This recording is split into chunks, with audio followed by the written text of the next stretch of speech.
এই হচ্ছে এন্ট্রি। এখান দিয়ে হাই অ্যালটিটিউডে উঠবো।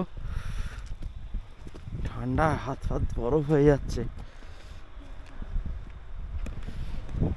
বিভৎস ঠান্ডা। এইখান দিয়ে আমরা আস্তে আস্তে উঠবো। চলে এসো।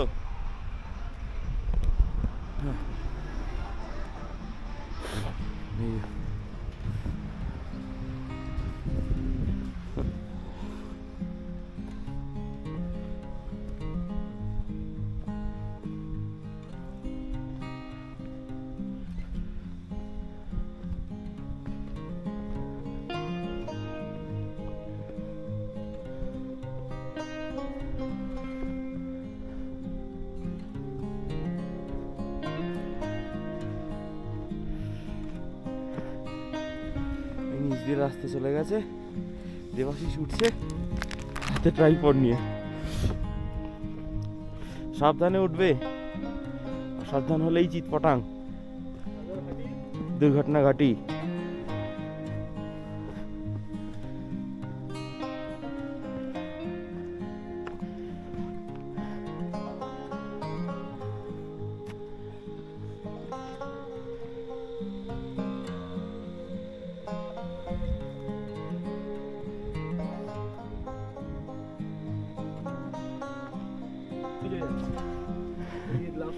ক্যামেরা অ্যাক্সেস করতে পারবো না।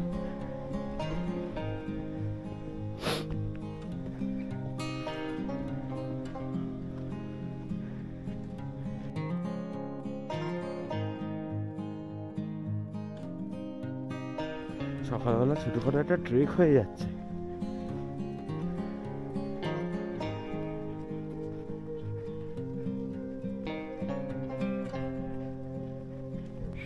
কেমন লাগছে বলো তোমাদের ট্রেকিংটা? ফরেস্টের মাঝখান দিয়ে আস্তে আস্তে উপরে ওঠা।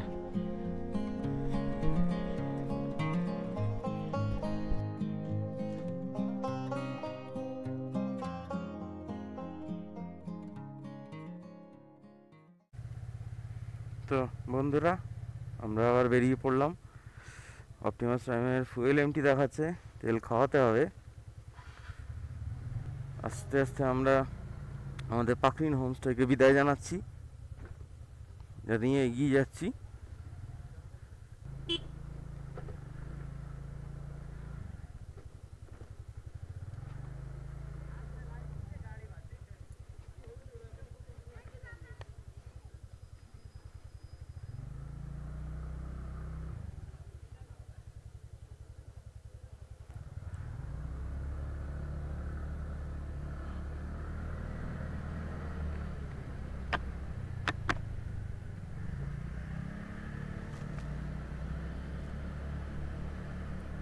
এখান থেকে 4 কিলোমিটার দূরে হচ্ছে সুকিয়া। সুকিয়া থেকে আমার ফুয়েল আপ করাতে হবে। এই পাইন ফরেস্টে সকালবেলা আমরা এসেছিলাম। বিউটি অফ দ্য নেচার, কি সুন্দর।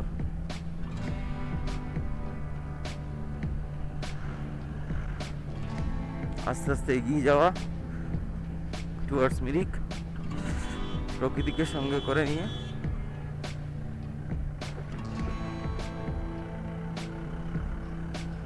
যে জায়গা চাইছে তাকে জায়গা দিয়ে দাও।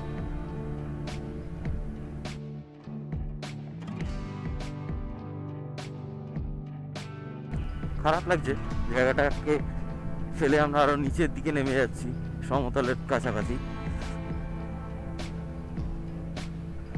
রাস্তা দেখো, পেছনে এখন পরপর গাড়ি আসছে।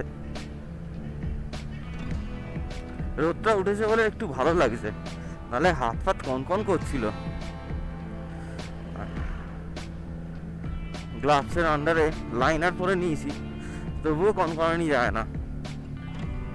কালকে প্রচন্ড কনকন করছিল, আজকে রোদটা উঠেছে, খুব ভালো লাগছে এর জন্য। জেনারেলি এইসব জায়গায় আসতে গেলে হাতে কয়েকদিন টাইম নিয়ে আসতে হয়।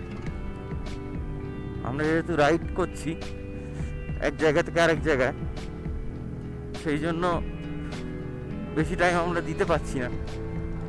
এক্সপ্লোর করতে হলে মিনিমাম অন্তত 2 থেকে 3 দিন সঙ্গে নিয়ে আসতে হয় একটা জায়গায়।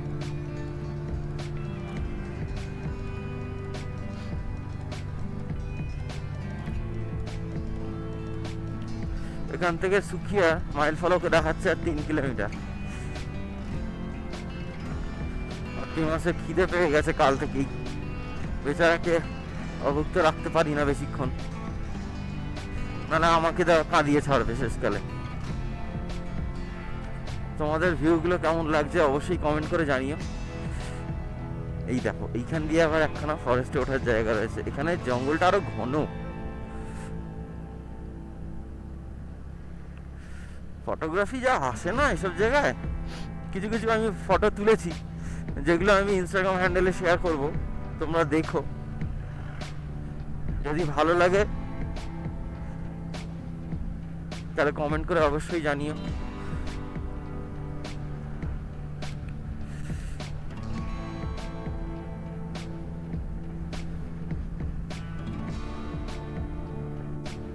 রাস্তার ভিউটাই শুধু উপভোগ্য,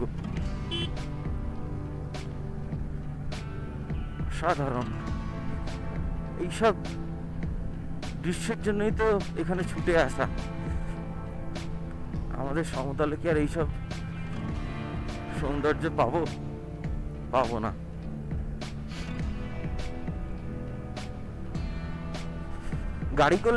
গাড়ি করে এলে একটা আলাদা ফিল হয়, আশপাশ দেখা যায় না, শুধু জানলা দিয়ে বাইরে দেখতে হয়।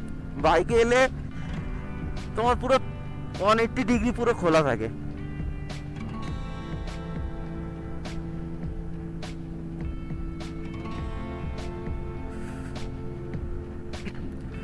যখন সান্দাকফু ট্রেক করতে গেছিলাম তখন এই রাস্তা দিয়েই গিয়েছিলাম করতে, কিন্তু তখনও আমি বুঝতে পারিনি যে এইখানে লেপচা জগৎ রয়েছে।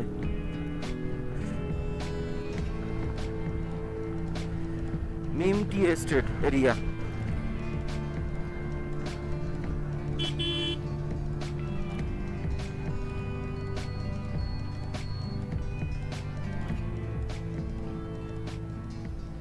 বন্ধ চলো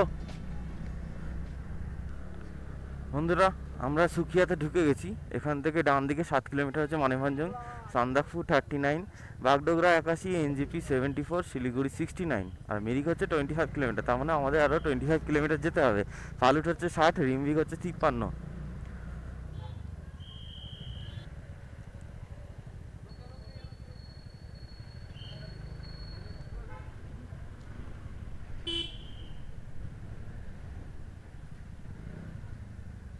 अबे पेट्रोल पंप কোথায় রে?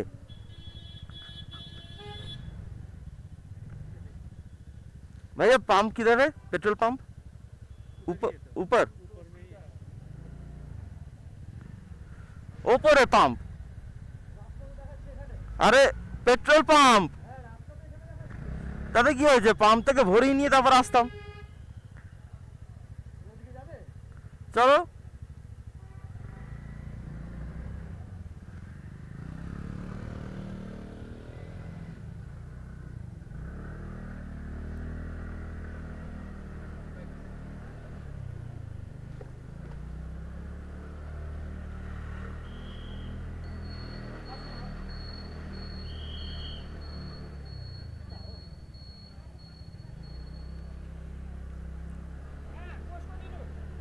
মানভঞ্জনের রাস্তাটা এইদিকে চলে গেল, এখান দিয়ে আমরা ঢুকেছিলাম।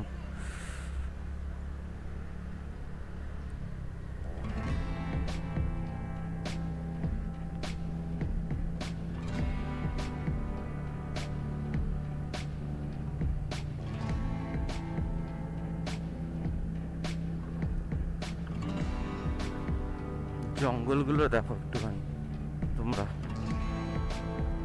রাত্রিবেলা এই জায়গাটা কি পরিস্থিতি হয় বলো তো? গা ছমছমে হাড় হিম করা পরিবেশ, এমনিতেই ঠান্ডা, রাত্রিবেলা আরো কতটা ঠান্ডা হবে তার নেই ঠিক।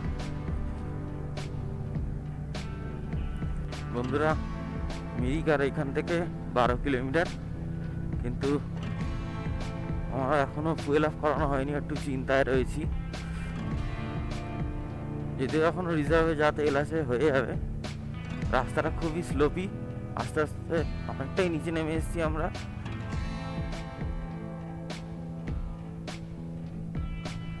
কনকনানি ভাবটা এখন আর নেই।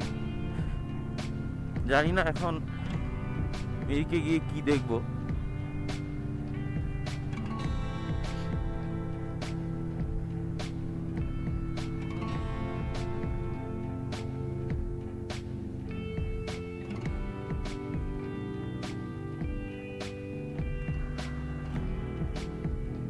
রাস্তায় জায়গায় জায়গায় মাঝে মাঝে কাজ হয়ে এরকম মাটি হয়ে রোড তৈরি করেছে।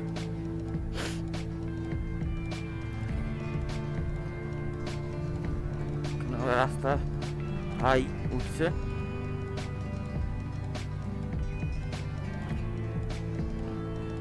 খোয়া পড়ে এখানে সাবধানে এসব জিনিসগুলো দেখে চালাবে রাস্তায়, না হলে চাকা স্পিড করলে খুব সমস্যা হবে। এখান দিয়ে অনেকটা ড্রপ করছে রাস্তা, করে আবার অনেকটা উঠছে। দেখো রোডটা,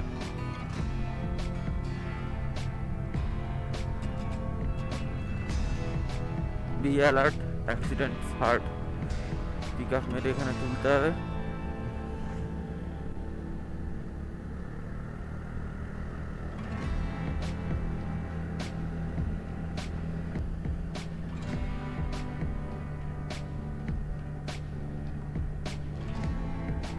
অপটিমাস জিন্দাবাদ। গাড়ি কোথায় তুলে দিচ্ছে লোড নিয়ে। সামনে দেবাশিসের গাড়ি যাচ্ছে, ওর তো আমার থেকেও বেশি লোড। রাস্তার হাল দেখেছো? জায়গায় জায়গায় সব উঠে গেছিল, সেগুলো প্যাচ আপ করে রেখেছে।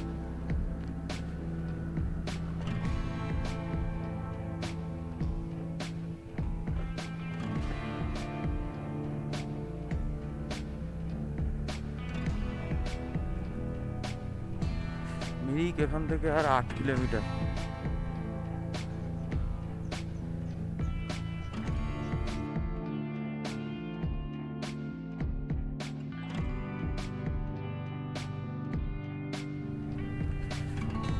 চা বাগান দেখো তোমরা, কি সুন্দর। রোদটা পড়ে আরো চকচক করছে চা পাতাগুলো।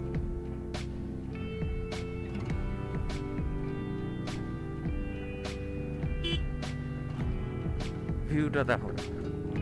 আমরা যে মিরিকে এন্টার করছি আস্তে আস্তে বোঝা যাচ্ছে।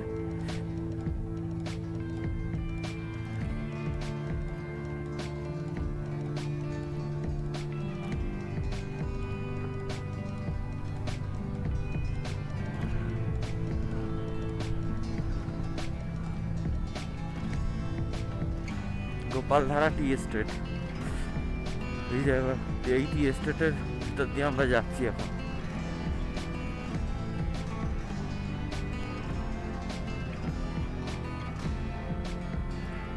মোটামুটি 5-6 কিলোমিটার বাকি মিরিক ঢুকতে। 7.3 কিলোমিটার মিরিক লেক।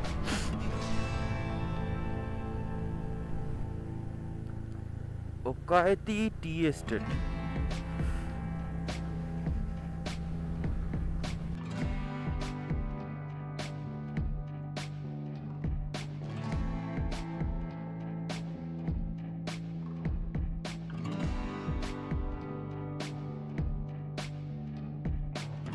সব চা বাগান দেখো, ডায় বায় সব দিকে চা বাগান, আর টুকটাক পাইন গাছ আছে। অতটা ঘন নয়, যেরকম আমরা লিপ্ত জগতে পেয়েছিলাম। 3 দিন 3টে জায়গা হল্ট করলাম, আলাদাই পরিবেশ। 3 জায়গা 3 রকম পরিবেশ। কোথাও কনকন করছে ঠান্ডা, কোথাও আবার শীতটা একটু কম, কোথাও আবার ঘিঞ্জি বলে সেখানে শীতটা অনেকটাই কম লাগছে। পুরো ইউ টার্ন হয়ে রাস্তাটা নামছে। আহা কি দেখতে! এই দিকটা দেখো তোমরা, চা বাগানের সঙ্গে উপরে পাইন গাছগুলো, আলাদাই একটা ভিউ।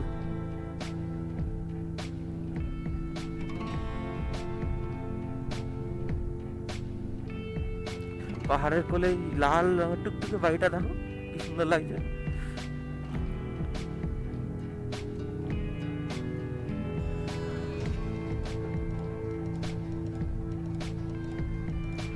প্রতিটা বাঁকে নতুন নতুন সিন, যা দেখে মুগ্ধ হয়ে যেতে হয়।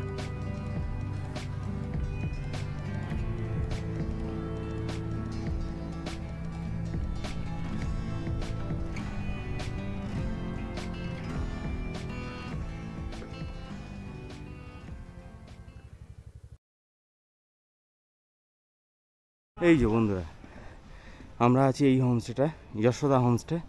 এইটা হচ্ছে এন্ট্রান্স।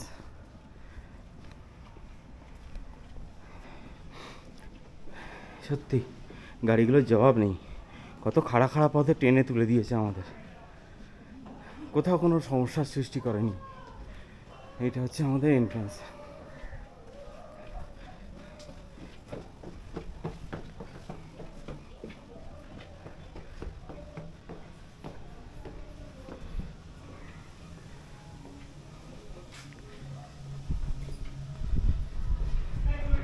এই হচ্ছে আমাদের রুম। রুমে ঢোকার আগে তোমাদের ব্যালকনিটা একটু দেখিয়ে দিই।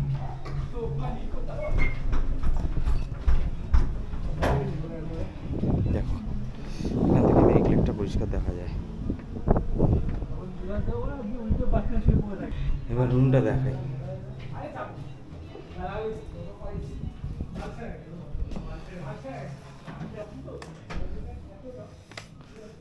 এই হচ্ছে আমাদের রুম। ডবল বেড আছে, একটা টেবিল আছে, এখানে একটা সুন্দর মিরর, দুটো চেয়ার আছে, একটা গদি দাঁড় করানো রয়েছে। আর এইটা হচ্ছে আমাদের ওয়াশরুম। ওয়াশরুমগুলো খুব সুন্দর, যে কটা ওয়াশরুমে দেখেছি আমরা সব কটা ওয়াশরুমে ভালো পেয়েছি। চলো তোমাদের এবার রুফটপ ভিউটা দেখি আমি।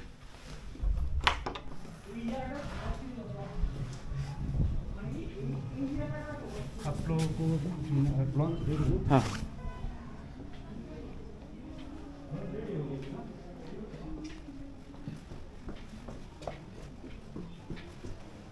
এটা হচ্ছে রুফটপ ভিউ। রুফটপে এলাম, দেখো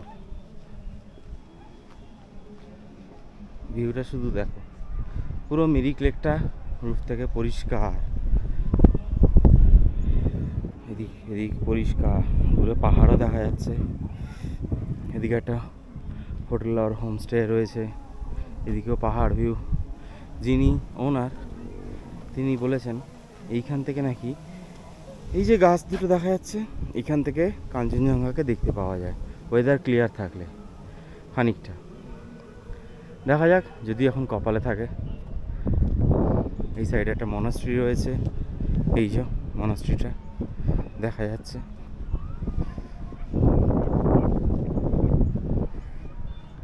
খুব সুন্দর ভিউটা, আশেপাশে এতটা সুন্দর, এখানে বসেই সময় কেটে যাবে। দেখো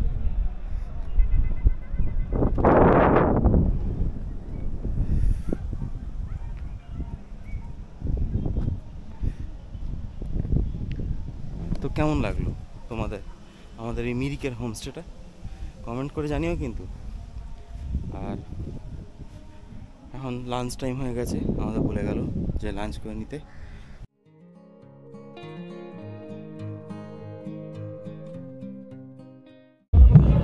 আজকে 26শে জানুয়ারির জন্য প্রচণ্ড ভিড় হয়েছে এখানে। হ্যাঁ, নাই নাই, ভীষণ কনজেস্টেড হয়ে গেছে জায়গাটা, নাহলে ফাঁকা থাকলে খুব সুন্দর লাগে। আমরা এখন এই ব্রিজের ওপরে উঠছি। এই ব্রিজটা থেকে টোটাল লেকটার ভালো একটা বোথ সাইডে ভিউ পাওয়া যায়।